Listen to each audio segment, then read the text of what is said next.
Harper up across the 15, cuts left at the 20, on the room at the 30, headed to the near sideline, one man to beat, makes the move at midfield, coming to the near side at the 30, he's at the 20, he's at the 10, 5, touchdown, Kentucky!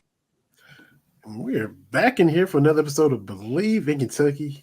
AG Aaron Gershon from the Cat's Paws. My name is Vinny Hardy. AG, man, we got all kind of stuff to talk about today, man. And look, I can't even lie.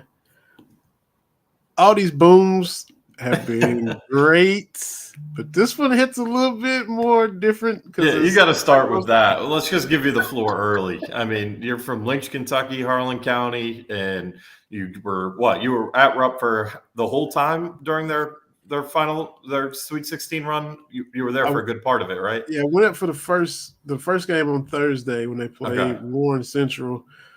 Wasn't able to stay for all of it, but everybody was there. Everybody from the county was there, and it's a typical story when a small team makes it to Sweet 16. The O-line shut the lights out when the last person to leave town. Shut the lights out because they are going to be erupting. And Harlan County was up there. I forget the stat. First team from the 13th region to win a game, and it'd been quite a while. Maybe since Clay County and Richie Farmer. So we're talking 30-some years, I think. So been one and done. Whoever won the region, go to Rupp, lose.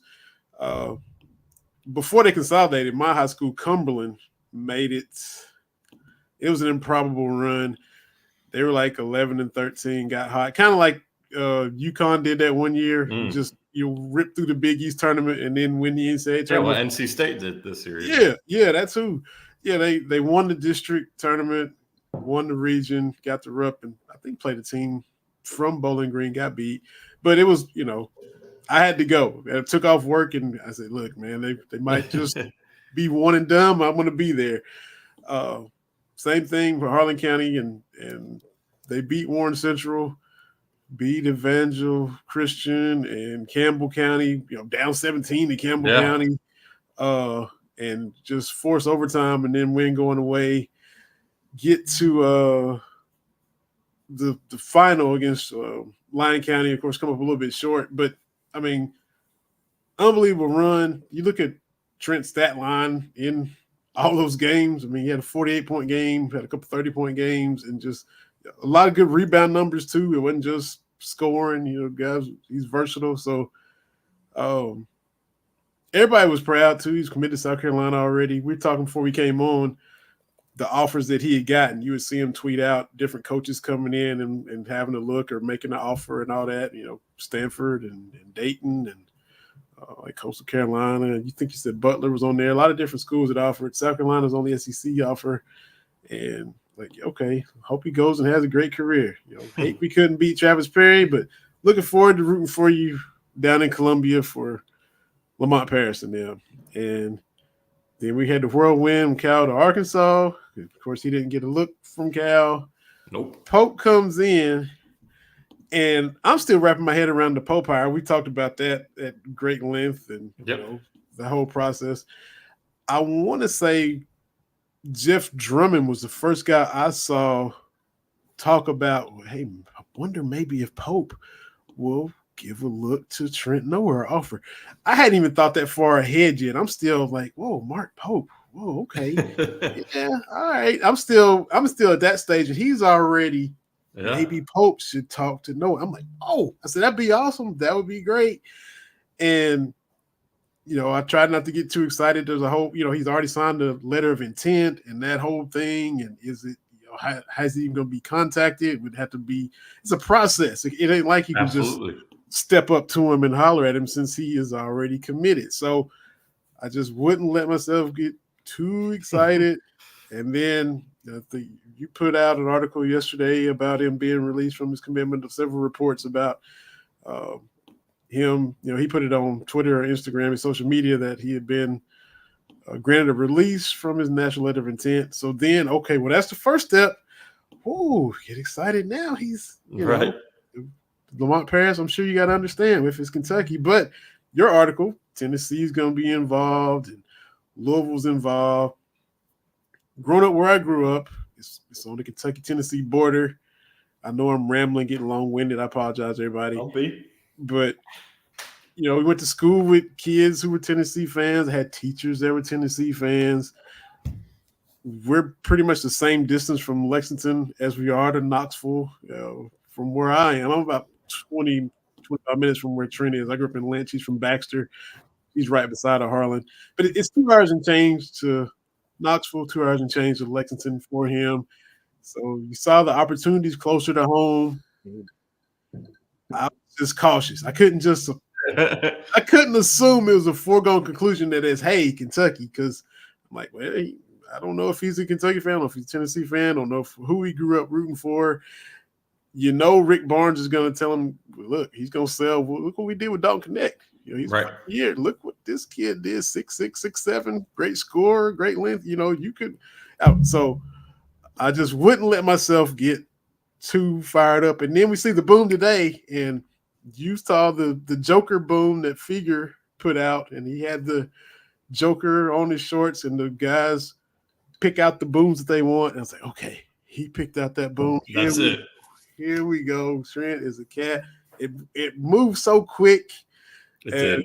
Everybody's just so excited and love all the booms, but this one's just a little more special. I'm just, No, absolutely. And I mean, this is your example here is why, you go to Rupp Arena and you hear those ovations are just different for the kids from Kentucky. It's exactly what you explained, and having a firsthand experience with this specific player. But now, Trent's going to have the same experience where he steps on the floor. I mean, it's just going to be a showering ovation. He's going to be beloved by this fan base, and the same for Travis Perry.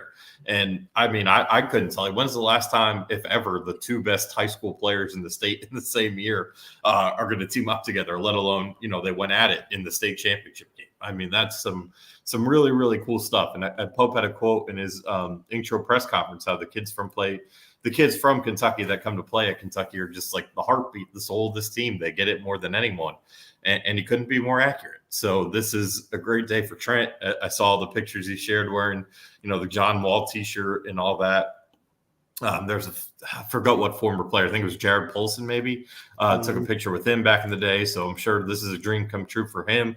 And it's awesome. It's awesome for the state, and it's important from a basketball perspective.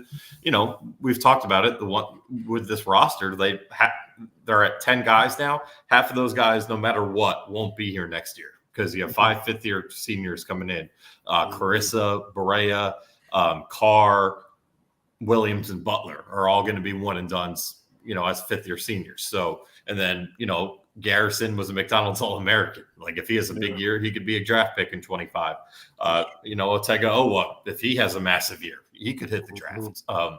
So you need some guys who are going to stick around and develop a little bit. And now you have 3 freshmen, none of which are, I think it would be an even bigger stunner than Reed Shepherd, like a way bigger stunner than Reed Shepherd if any of those 3 guys are one and done. So you get 3 guys that you can work with, play some minutes this year, get better, get, their feet wet, know the system, know how Mark Pope operates. Going to be high effort guys who you don't really have to worry about hitting the portal unless something goes horribly wrong. It's great to have, between Perry, Noah, and Chandler. So great addition. If you had 4 more spots left, I thought it was really important, honestly, to go get a guy who had 3 to 4 years of eligibility. And I don't think you could pick a better guy that a sharpshooter in a 3-point heavy offense that loves Kentucky, is from Kentucky, Harlan County, doesn't get more Kentucky than Trent Noah, and you add him, in the mix here. So it was definitely a really exciting day. Like you said, it happened really quick. I mean, I could have told you, like, when I saw that yesterday, it would probably be Kentucky. I would have been surprised. But, like you said, Rick Barnes could have had a selling point. Pat Kelsey's got, still spots on his roster to fill. There are other opportunities close to home, but all Mark Pope had to do was ask, and it was kind of going to be a similar thing to when Pope was called. He's like, yes. I think it was probably, we'll ask Trent when we get to talk to him for the first time, but I think it was probably similar where Trent was like, yep, where do I sign? Because that NIL, that was as quick as I've seen a national letter of intent get in. So cool stuff all around. And you made the point of, when's the last time the best 2 players in the state we end up on the same team. I don't know if they're the best two, but Pope played with two guys who went at it in the state tournament. Anthony Epps and Cameron Mills played in the state tournament. Anthony Epps was at Marion County. Cameron Mills was at Dunbar, and Epps' team won the state tournament. I don't know where Cameron was ranked. I don't know where Epps was ranked either, as far as are they the best two in the state, but they were on two of the better teams in the state. It was before recruiting rankings, so right. Because exactly. Like 93, maybe they went head to head in the state tournament. And so now, Pope plays with two guys, and now he's coaching two guys who went at it in the tournament. So it's, to me, he recreated the 90s with the presser, with the bust into Rupp, and now he's playing with two guys that go at it in the state tournament. Now he's coaching two in the state tournament. So just crazy how that works out. And, he was on a team with Kentucky guys on it, so he knows what that means. He saw it every day with, Epps, great football player too. And Epps, like he said, he said, I didn't go and make millions, but I made a lot of millionaires. He played and was basically the straw that stirred the drink for a lot of those teams, once they switched him to point guard. So, yeah, man. Exciting. It happened fast. Absolutely. It's just, you hoped it would be that way, and just glad it turned out that way. I wasn't gonna be mad at him no matter what he decided to do. I'm not gonna be that guy. If he'd have picked Tennessee, I mean, hey, I gotta do what you gotta do. Done well, yeah. Chris Lofton went to Tennessee and did well. He's from right there in Mason County, so glad it's working out the way it has. And Trent, he's gonna have to come and earn it, but he can play. He's absolutely he can shoot. He's 6'6", got a good frame, and going to get stronger and add weight to that frame. And the rebound, he didn't just score in the state tournament. He had double-digit rebounds, and I mean, you don't average 30 points in a season if you can't play a little ball. Yeah, I mean, he put up video game numbers. I get, maybe the competition in that 13th region, isn't D1 competition, right? But we've seen Reed Shepherd played in that region and ended up pretty damn good at the college level. It can be done. And this kid, like you said, he has a really good frame to him. I mean, 6'6", 200 pounds, he's not going to need a ton of body work, you wouldn't think, like some of these kids who are on the smaller side might. And again, he's not going to be asked to come in and play 25 minutes. He might play 10 minutes a game max. Like, he's not going to be a guy.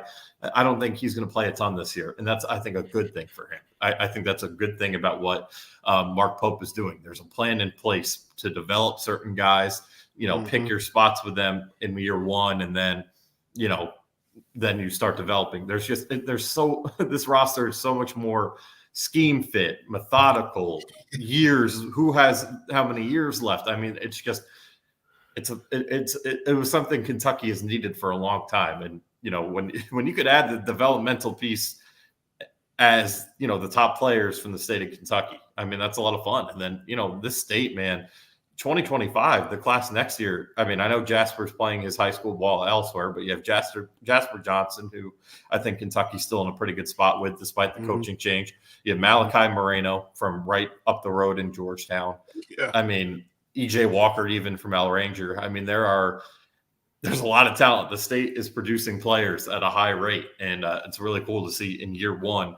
Obviously, you had already had Perry committed, but you still have to go and solidify things. Pope does that, and now he goes and gets Trent Noah when he re-hits the open market. So it was a promise he kind of made in that introductory press conference. Like, we haven't got to test those promises out yet, and that's the first one that has been tested and already kept in less than a month here. Yeah. And the next promise, I'm not trying to put words in your mouth, but the next promise you're going to test is what the crumble cookie promise. I didn't see that clip till today, but yes.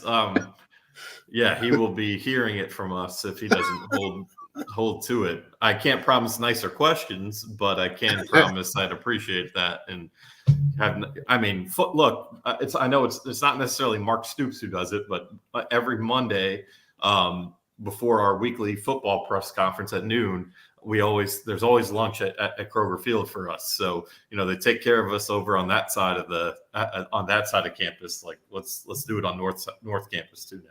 Yeah.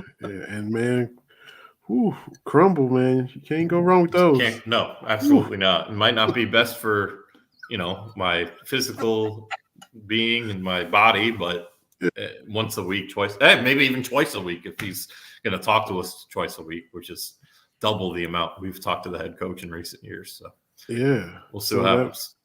Would be like during the season with the pregame, whatever, the Monday, Tuesday one, or usually we will get some sort of pregame before every game, but Cal hasn't. How it's been the last two, at least, the last 2 years, it's an assistant coach on one of those days and then two players on the other day. Right. In recent, just going back a couple of years ago, Cal would at least do which he doesn't have to do every game, but he would at least do every one before a Saturday game. And I was fine with that. I think everyone on the beat was totally okay with that. And he would do both games, before SEC play started. So there was really no hard feelings there. It was just when you start not talking at all, it's like, it's ridiculous. I think he did one pregame press conference this year, and it was the Champions Classic. And I think the year before that he did two. It was the Champions Classic and then Duquesne. That was it. So 3 in the last 2 years. So I have a feeling we'll have 3 within 2 weeks with Mark Pope. Yeah. Exactly. John from Harlan. Glad he's going to UK. Yeah. Good for him. Absolutely. That is the sentiment from home and statewide, but especially no doubt from home. Look, and we're not going to just keep harping at Cal and staring at Cal because he's moved on and we are too. But it's just pointing out how it's just a breath of fresh air. It's not even, you could argue you like that stuff and we're fine that he didn't talk to the media, but it's just the differences that this program, I think, just needed. Just pointing them out, not even trying to go down the rabbit hole of ripping him. No, and I'm not either. And we had Porter Hayes from the Hog Talk on, and he's getting to see Cal every day with down there in Fayetteville. The documentary that they have come out with from the Arkansas perspective called Cal and the Chicken Man, with the behind the scenes of how Cal got hired. How can we have a documentary after like 2 weeks? Yeah. How do you binge it in like 10 minutes? What's going on? I did watch, I'll say this. I watched it and I want to give credit to the guy who did it because I don't want to say there was some good stuff. It was well put together. It wasn't like a school, like it was professionally done. It was very, very good work. I'm not going to dispute the work. I'll give him his credit there. It was all about, the hiring process. So I get that, but I agree like that. He's been on the job for a month. He hasn't coached a basketball game. He doesn't have a full roster yet. Again, he might do great there. I think he's doing a pretty good job of the roster, all that, but like, definitely when I saw there was a documentary already, I was like, wow, like these fans. And look, Cal needed that. He needed a fan base that was going to eat him up, was going to love everything he did, was going to just be, just totally head over heels in love with him because he used to have that here and he lost it. Right. Mm-hmm. So he needed to have that again. And maybe that'll rejuvenate him. Their fan base is eating it all up. And, my advice to Kentucky fans is, let them have it. It'll play out. It'll play out on the court. Let them be happy. I think 2 things can be true where it's probably a good move for Arkansas that might pay off and that it probably wasn't going to happen here. It might happen there. Maybe you just needed some motivation. Who knows?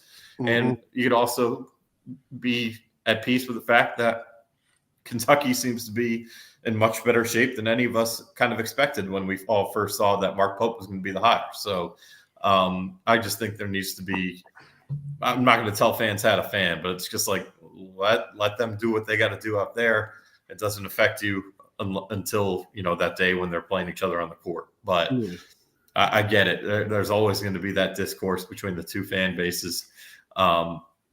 But it is what it is. It's over with. It's done with. Kentucky's got 10 players and 4 new assistant coaches, a new head coach. Like Cal is in the past. Yeah. But I was just shocked that, like you said, Crazy that there's already a doc about the hiring process. I was like he just threw out the first pitch. I don't even know if that's gonna make the cut. Yeah, it didn't. Yeah. So I had to just. I'm not looking to just say stuff about it, but I'm like, man, that's a little quick. It was very, very quick. Like, it's going to be an interesting doc to look back upon, depending on how it goes. Yeah, right? I mean, at least wait and get the Hogs version of Big Blue Madness in there, and then go a doc, and then do another one after season. But no, hey, do what you want to do. I'm just hey, look, we're sitting here talking about it, but you're getting what you want. You're getting reaction. You got a view, at least one view from me. So, look, again, it was well done for what it was, no doubt about it. Hard to wrap our head around the fact there's a documentary for, like you said, something that literally just broke. Try as hard as you can. You can only get so much content out of the short amount of time that he's been down there. That's my thing. That's like no content, like content from the campus. So there was a lot of interviews with writers on the Arkansas beat. It was definitely interesting to see how you can get less than a month worth of content into a 30-minute doc, but he got it done. So give him credit. Absolutely. So like we mentioned, a lot of Kentucky kids coming home. We talked about Trent Noah already. Different paths to do it. Trent had I'm at South Carolina. Cal had looked at me. Here comes Pope. Hey, and like you said, that's a perfect point. Hey, Trent, would you like to? Yes, just like I'm telling you. I'm telling you, that's probably how it went. I don't want to make an assumption, but. And then we have Gavin Wimsatt, who kind of takes the Wan'Dale Robinson path, goes and plays at Rutgers for a couple of years, just like Wan'Dale went to Nebraska for a couple of years. No bridge burned in recruiting. And now, that pays off for Vince Merrill and those guys. You add more depth to your quarterback room. He's played in some games. Rutgers typically bottom part of the conference, sometimes the Vanderbilt or the Big Ten or whatever, but he's thrown 62 touchdowns.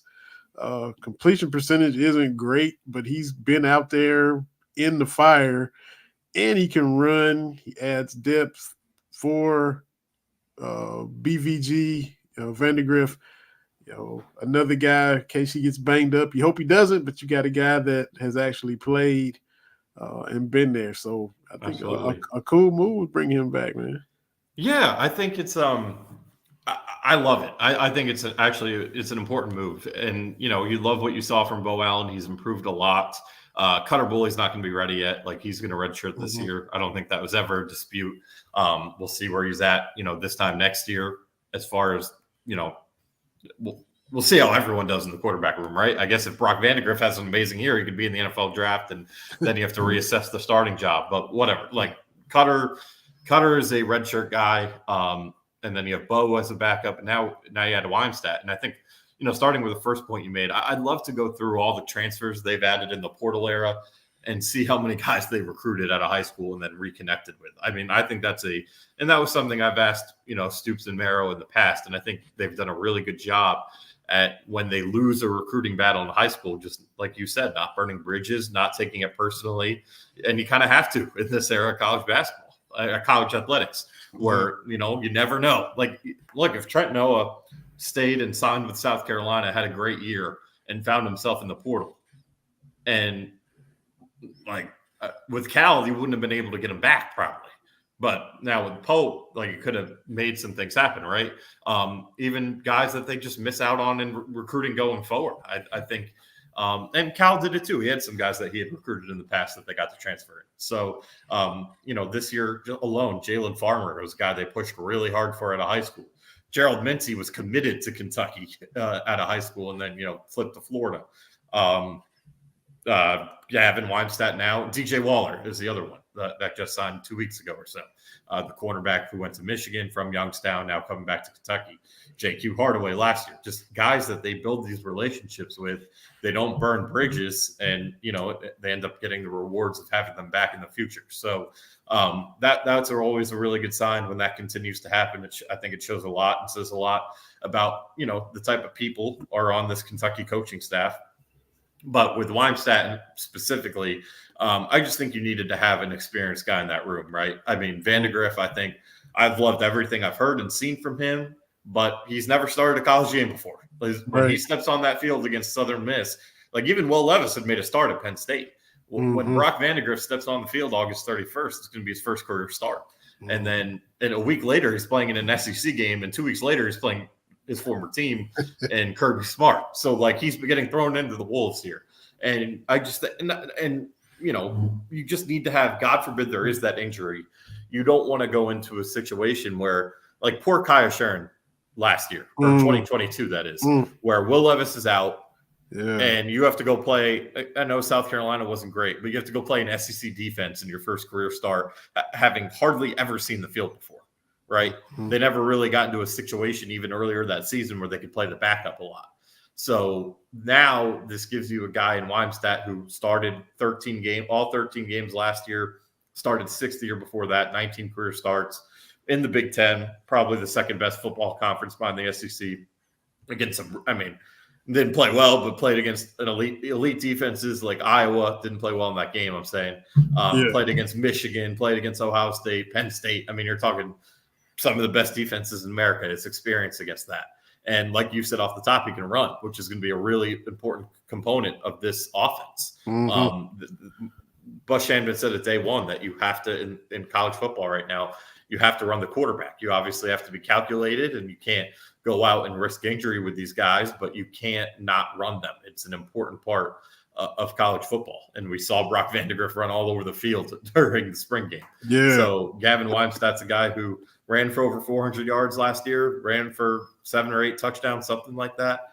And so you're gonna need him. I think you're not gonna need him to start, but you're gonna want someone with that type of experience as your backup. It's important to have in that quarterback room. So he immediately becomes the most experienced guy in that room. He gives you an option where you're at least not dreading if Brock Vandegrift can't go. And it's a guy too that, again, like if Brock Vandegrift has a superstar year, ends up because next year's draft class stinks, right? It's Carson Beck, maybe Shedeur Sanders if he could keep his mouth shut, right? And then I don't know, right? So that's quarterback class. So if Brock Vandegrift goes out and has an amazing year, that could be your starting quarterback.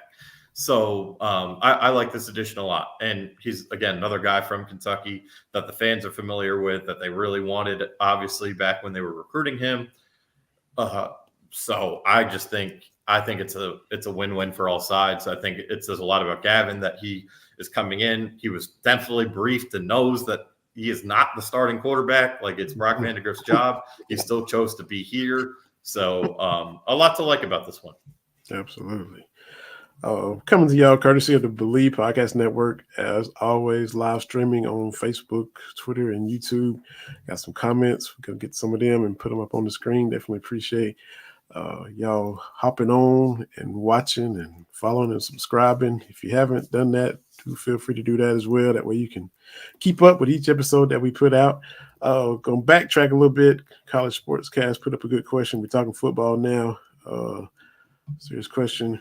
Over recruiting the quarterback position, do we lose a commitment or a transfer? Because quarterbacks made the transfer to Ohio Mummy line, but yeah. So while the portal's closed, so you don't have to worry about that, even for grads. So it wouldn't be this year. I mean, hypothetically, could Bo Allen or Cutter Boley leave after this season? Yeah, I don't see that happening with Cutter. I think he knew he was going to be a redshirt this year, no matter what. He was going to be third string. Now you just bump him down to fourth. What's the real difference there?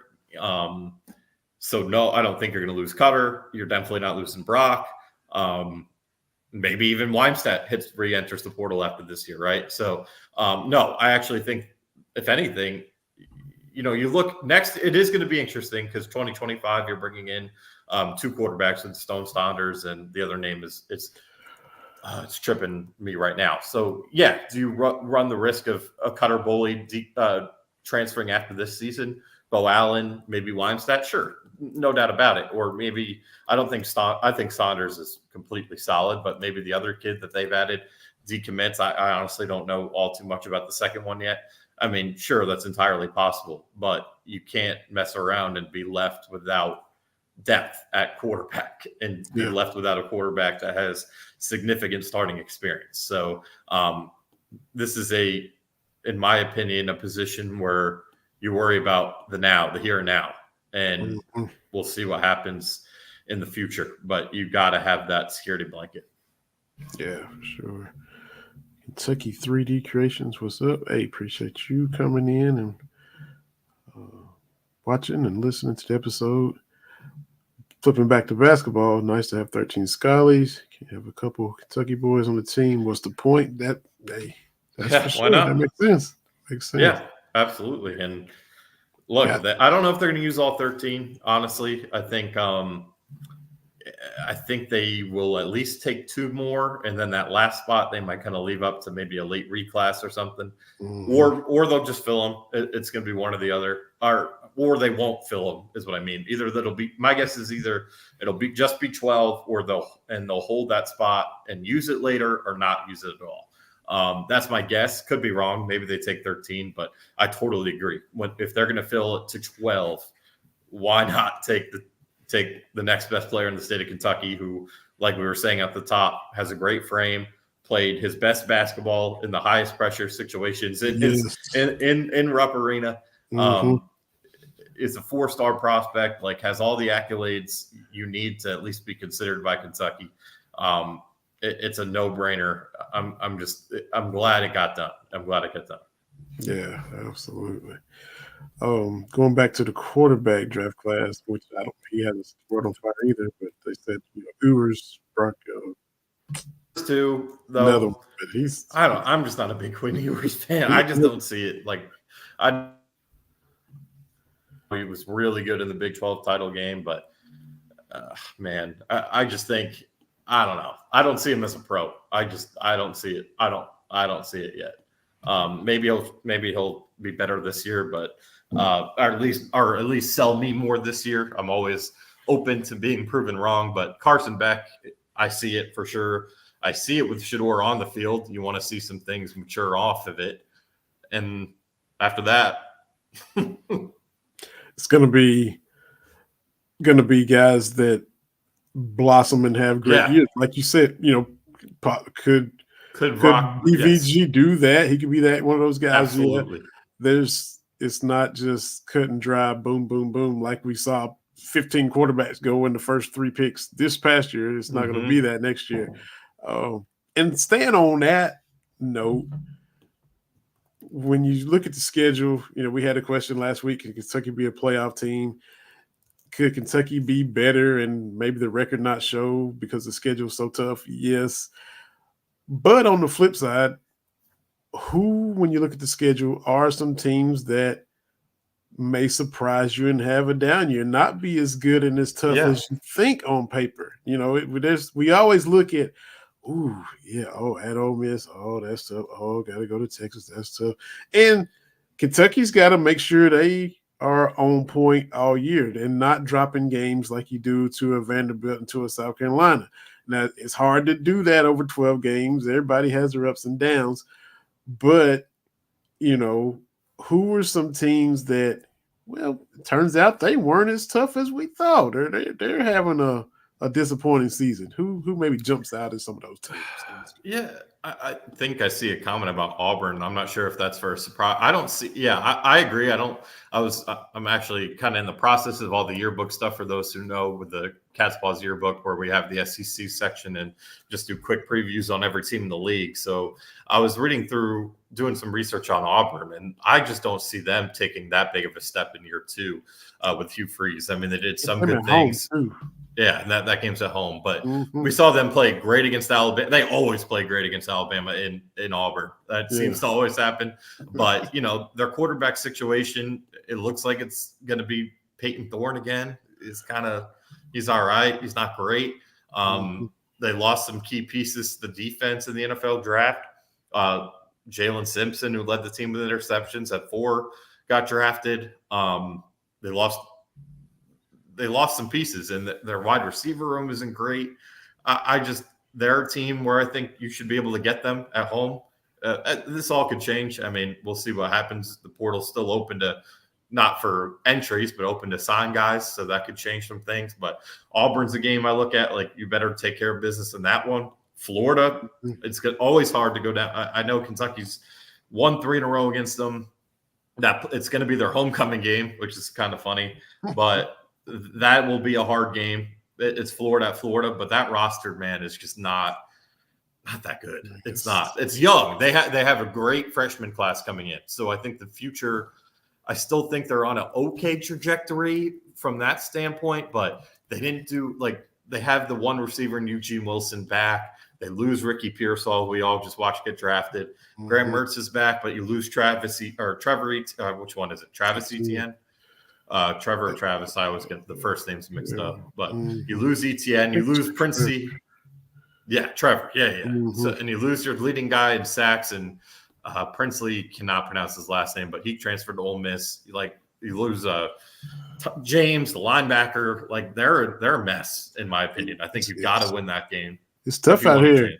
If you slip a couple notches in this SEC, it's hard to gain that ground back. They're kind of in the boat Tennessee was in under Pruitt, and then at the end of Butch, right, where they're dying to get. Yeah, they are just in a really tough spot. So I think Auburn and Florida are the 2 games that you could kind of say are swing that you have to win, and then the other one it's South Carolina, right? I don't think they should have. We know the last 2 years. Well, you give them their flowers. At the end of the 2022 season, they caught heat, right? And they beat Clemson at Clemson. They beat Tennessee to a pulp.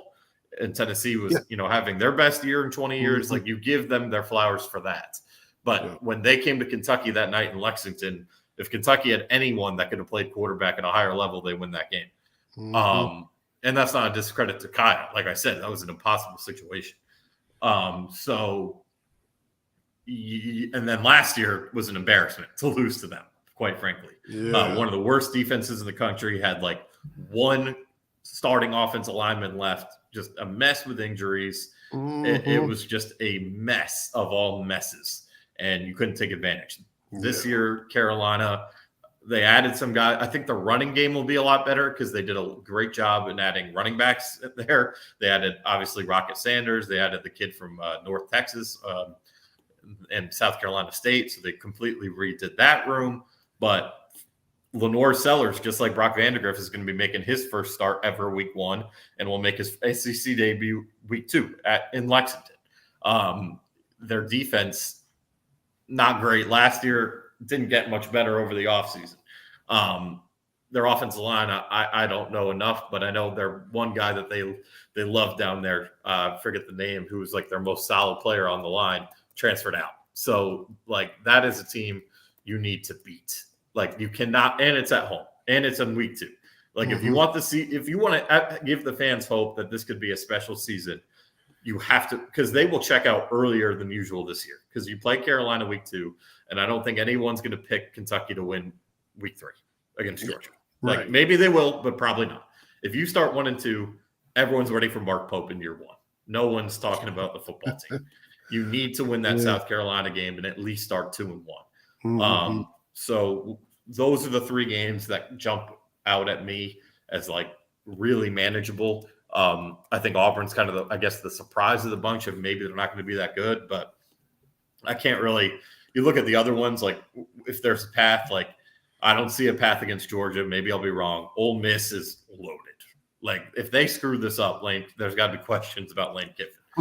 They are loaded, and that's going to be in Oxford. Tennessee, I'm just not. I can't pick them to beat Tennessee till they do it. I don't think they're that far behind in talent with Tennessee. I think I think, Tennessee probably still has an edge that they can't figure out that offensive scheme yet. Yeah. That gives them an edge alone. I think they're obviously upgrading a quarterback this year. I still don't I'm not in love with that Tennessee roster, but I like it. I think it's definitely serviceable. That game's in Knoxville, so I don't know how that one's going to go. And then, Texas, same thing as kind of Ole Miss, right? Where they're loaded. They reloaded in the portal, adding those two guys from Bama, Isaiah Bond, Amari Niblack. They redid their wide receiver room because they lost a bunch of those guys to the NFL. They're in really good shape to succeed year one in the SEC. So I can't pick them to win any of those three games. So then you're looking at those four that are kind of seen or those three that are kind of seen as the toss up. You got to go get those and take care of the rest of the games on your schedule. And I'm not even bringing up Louisville because I feel comfortable against Louisville until proven otherwise. Just the same thing as Tennessee on Kentucky's side, where I'm just not going to worry about Louisville until they give me a reason to worry. So let everybody keep picking them. That's kind of my spiel. Yeah, everyone let them keep it. It's free money at this point. I mean, and again, I was going through Louisville, and I try to, I'm very objective. I'm not going to tell you BS. Look, I'd love to tell you Tennessee's going to suck next year. They're not. They're a good football team. Yeah. I'd love to tell you they're going to go and steamroll Georgia. No, they're probably going to lose to Georgia. But I just look through Louisville's roster, and I don't see it. I didn't see it last year. Obviously, they get exposed at the end of the year. You give them credit for doing what they did. They were 10-1. They won the games they should have. Great. But when push comes to shove, man, they made a ton of portal additions, but outside, they got the one receiver from South Alabama and the one from Bama. Those two guys, okay, I could see them having a better wide receiver room. Jack Plummer is a better quarterback than Tyler Shaw, who's never played a full season. Their quarterback situation's messy. The running back situation now, where they lose 2 NFL draft picks and Penny Boone leaves. Yeah. The running back room is messy. The defense was okay. Not they have a great pass rusher in what's the kid's name? Gelati. Austin Gelati might be the best pass rusher in the ACC, one of the better ones coming back to college football. But secondary-wise, they lost a lot of pieces there, and I'm not so sure on the guys they added. So, I definitely think 8-4 should be what fans are expecting. I think that's fair. I think that is a fair ask. I think there's a path to 9-3, but I think 8-4, I think that should be an expectation with the schedule. I truly, truly believe that with the talent that Kentucky has on this roster. And that's still, it'd still be a step up from the past couple of years. 2 disappointing 7-5s to go 8-4 with a tougher schedule. You have 3. I mean, when you're talking Georgia, Texas, Ole Miss, those are 3 national championship contenders on your roster, and 2 of them are on the road. And I think that might be Texas's last home game of the year too. That is a really tough slate. You're not gonna that is gonna be tough to manage. But there are a lot of games on that schedule where you start going through those rosters, and it's man, you gotta. If you're saying who you are now at Kentucky, you got to win those games. Just Knicks up 8 into the third quarter somehow. Brunson's back and the vibes are great again. Man, it looks like this should be the end of the game. This is Eastern Conference, and we're talking 99 points at the end of the third for the Knicks. Welcome to the NBA in 2024. It ain't what it used to be. Yeah. And I know kind of bounced around. Joker wins his 3rd MVP. They're in trouble, but the 3rd MVP for the big fella, Gavin. Look, I love him, but I hate it for Shea. Yeah. I just think you could give it to, and I say this as a compliment, you can give it to Jokic every year. You could literally give it to him every year if you wanted to, and you can't really argue it. But 30 points a game, shooting the lights out. Rebounds, he assists at a high level, top 20 in the league in assists, near perfect at the free throw line. I mean, and just what he did with the Oklahoma City Thunder. When's the last time they were in the playoffs? Was KD playing for them? I know they were in the play-in last year, but they have been just piling up first-round draft picks for 20 years. It feels like, not really, more like 5, but you know what I mean? It feels like all they've been doing is tanking and getting first-round picks for 10 or for half a decade since KD left the team.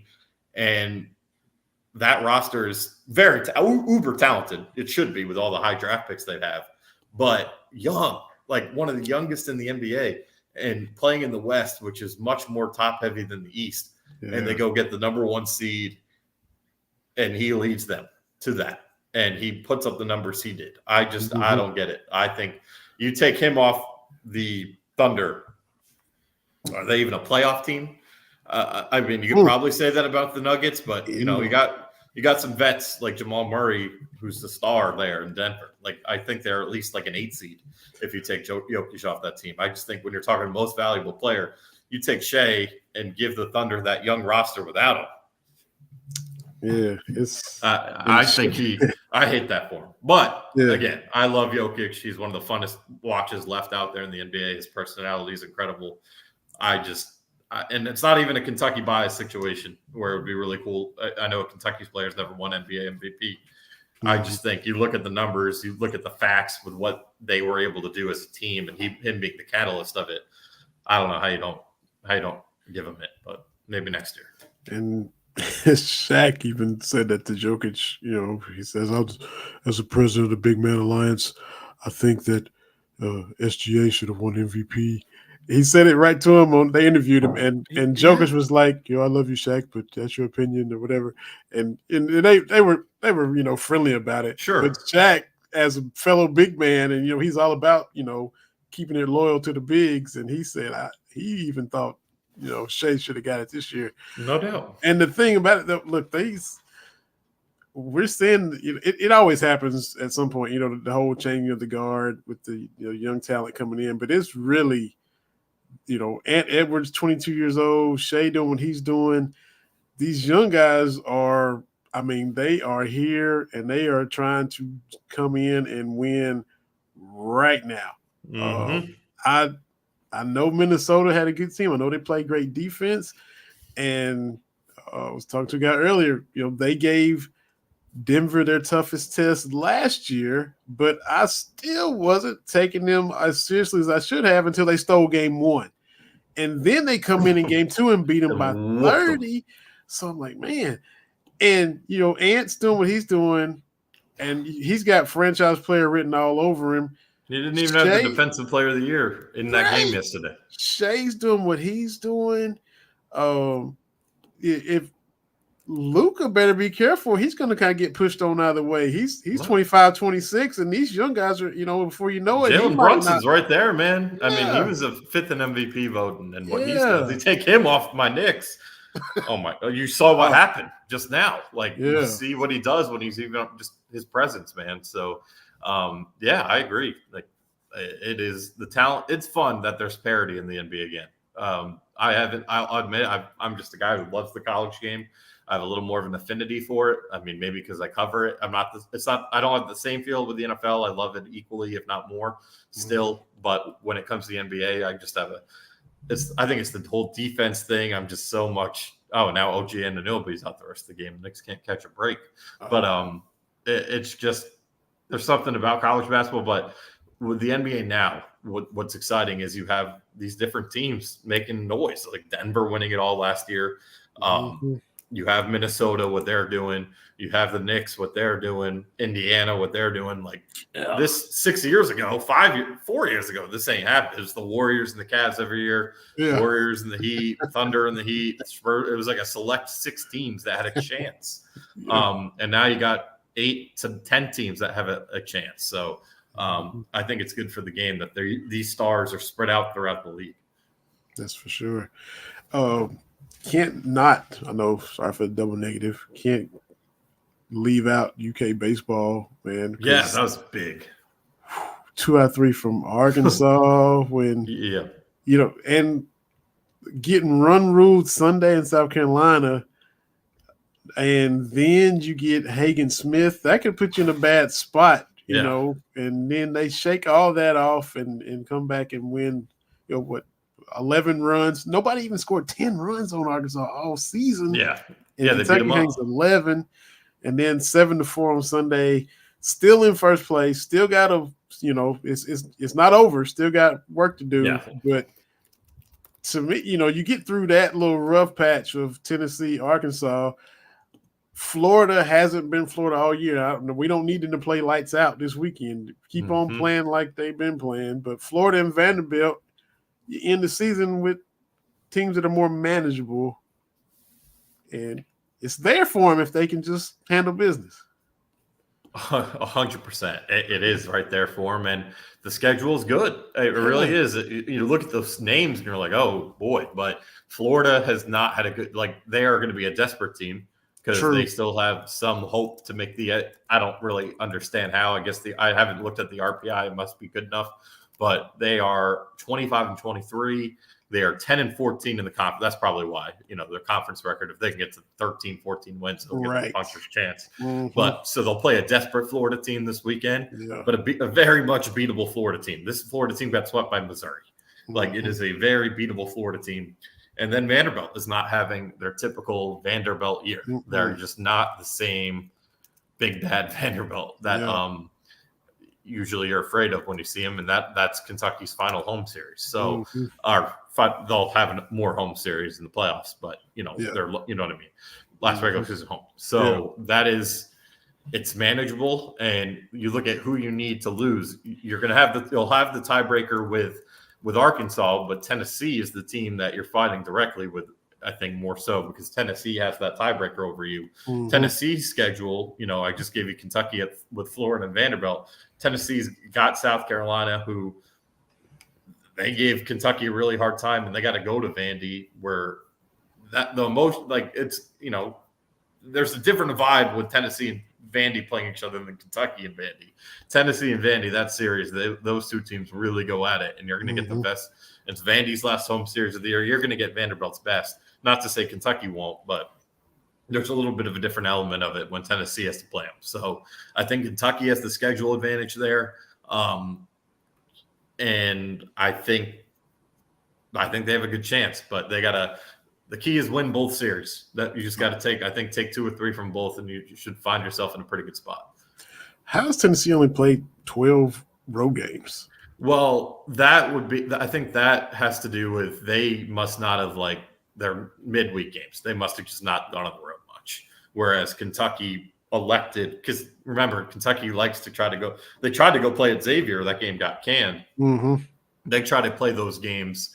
Like they started the year at USC Upstate playing on the road.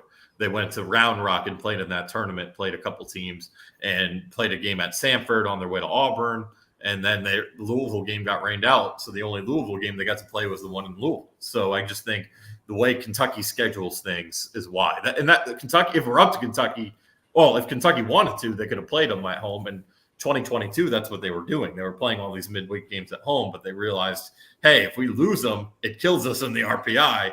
So we're just going to go play on the road, and they won't hurt us as much. God forbid we drop one. And if we win them, it helps us more. So I think that Mings just made it an effort to play some more road games because it kind of boosts some numbers. And I'm just looking through Tennessee right now.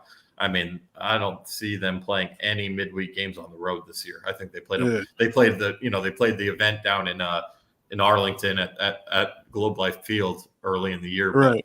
They played UNC Asheville at home, Albany. They played all their midweek / non-conference series at home. So that's a Kentucky choice. Lost to Lipscomb, and they struggled with Queens. Yeah, they did. Night. But I mean, and you got to factor in rainouts and stuff. But Kentucky's played the fewest home games of any team. Yeah, and that's a Nick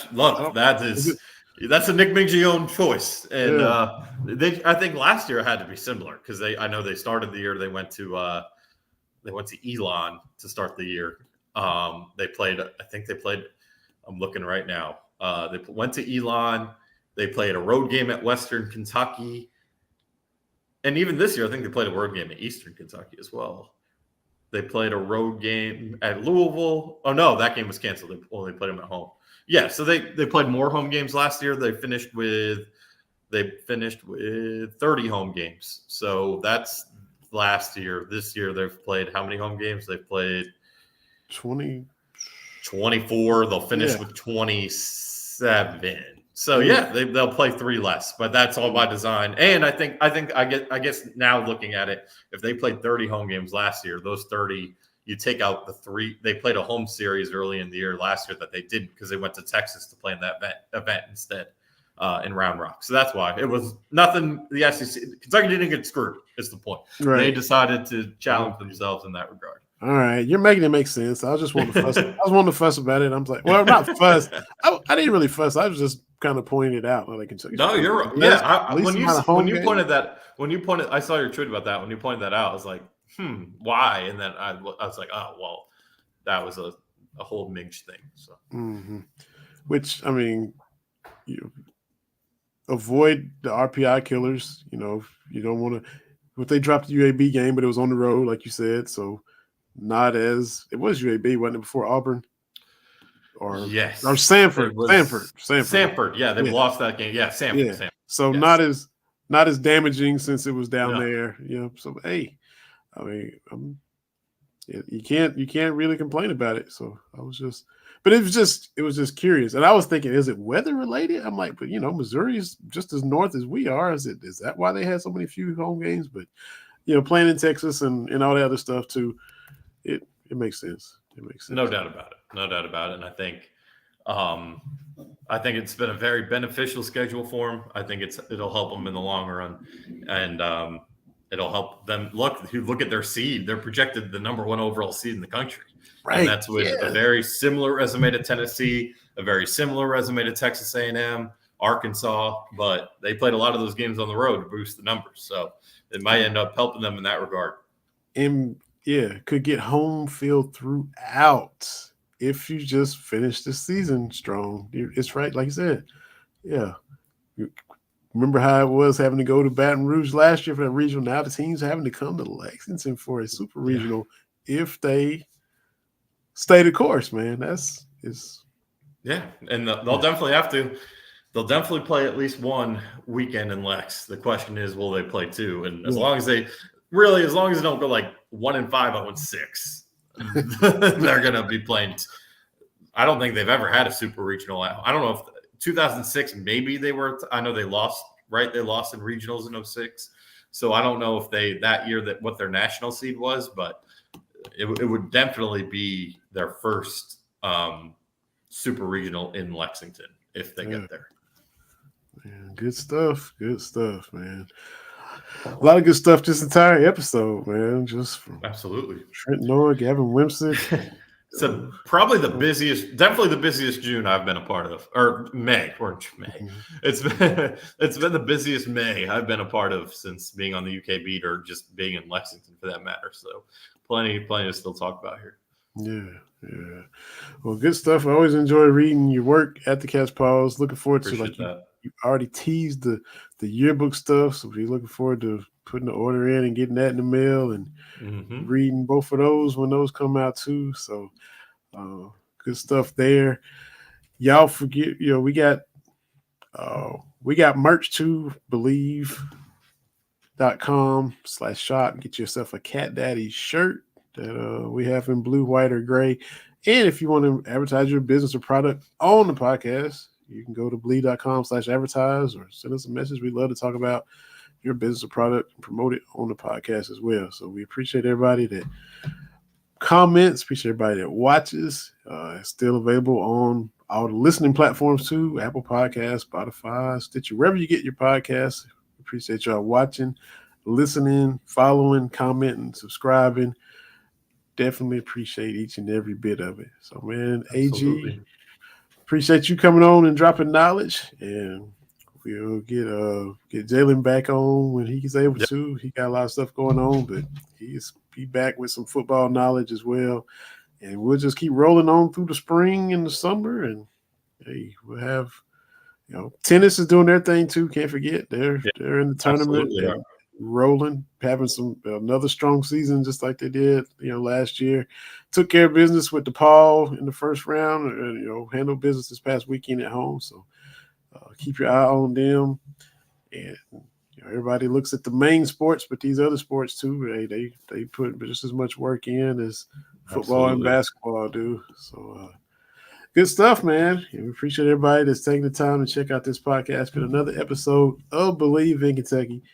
Aaron Gershon, my name is Vinny Hardy. We'll see y'all next Wednesday for another episode.